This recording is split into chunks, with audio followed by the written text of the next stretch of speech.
people usually use counterpoint in an R&B song? Nope. Well, do you have a good reason for it? Yes. Well, I hope you're going to tell me how the lyrics informed your decision. I will. And I will also tell you how I wrote this melody with counterpoint in mind, despite my lack of counterpoint knowledge. This is the R&B part of the song. And this is the counterpoint part of the song.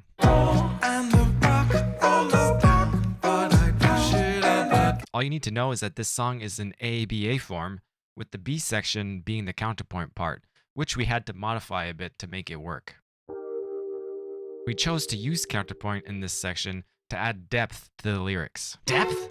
There's only one line of lyrics.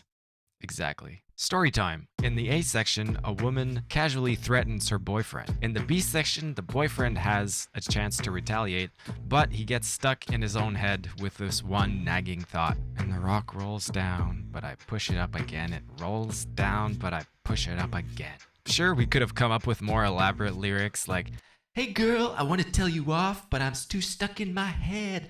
Ooh." I'm bored already. There are millions of songs that feel the need to spell it out exactly with the lyrics, but being a man of few words, I don't.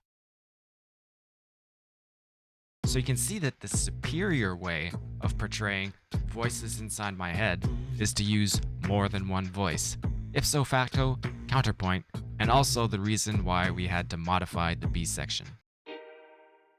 In basic AABAs, all the sections are the same length, 8 bars, and in most contrapuntal writing, usually the subject, aka the theme, is presented first, then new voices are gradually introduced. Our subject is 3.5 bars long. And the rock rolls down, but I push it up again. It rolls down, but I push it up again. Which means that in 8 bars, you get to hear it twice.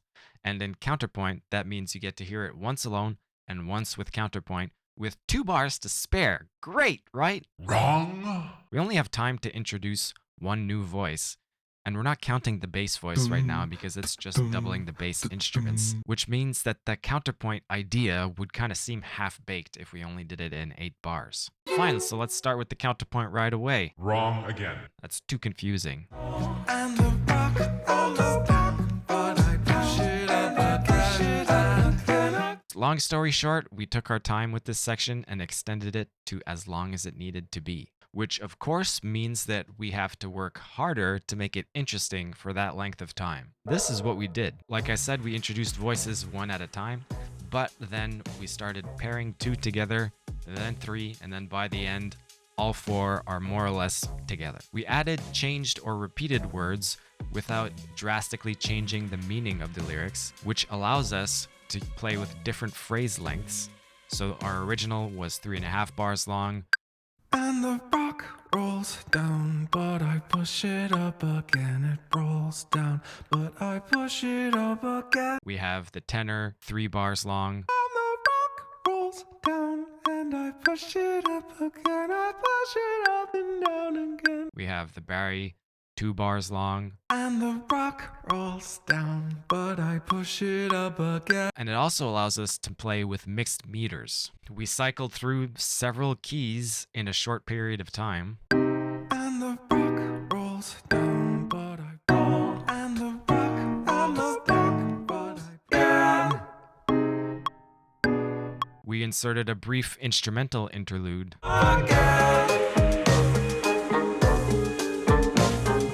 And we capped off the section by veering into a more barbershop style vocal arrangement. Will the rock still roll? Now you might be thinking, gee whiz, that sounds complicated. How do you do all that without losing your listeners? Now I don't really know how many listeners we are or are not losing in this part, but I think we did a reasonably good job of guiding them through the process. And this is why I think the melody was well suited to counterpoint in the first place. Like I said, I don't know that much about counterpoint, which is why Phil, the other half of Greetings from the Hole, arranged this part of the song.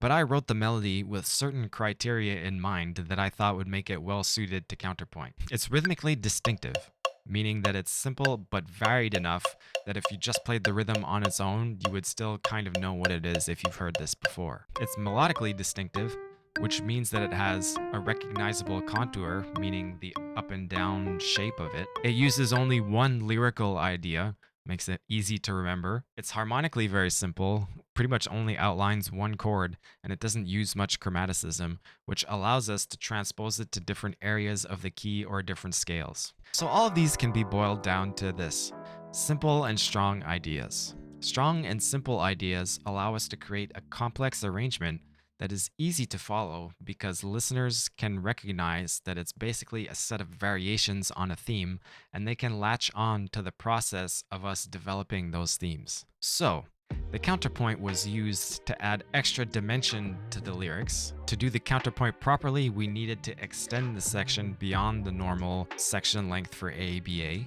and all of this works because the core ideas are strong and simple. But this is only half the picture, because there's RNB and glitch in this song. So if you want to know how we combine those two together, you should watch this video, which I break down those parts of the song.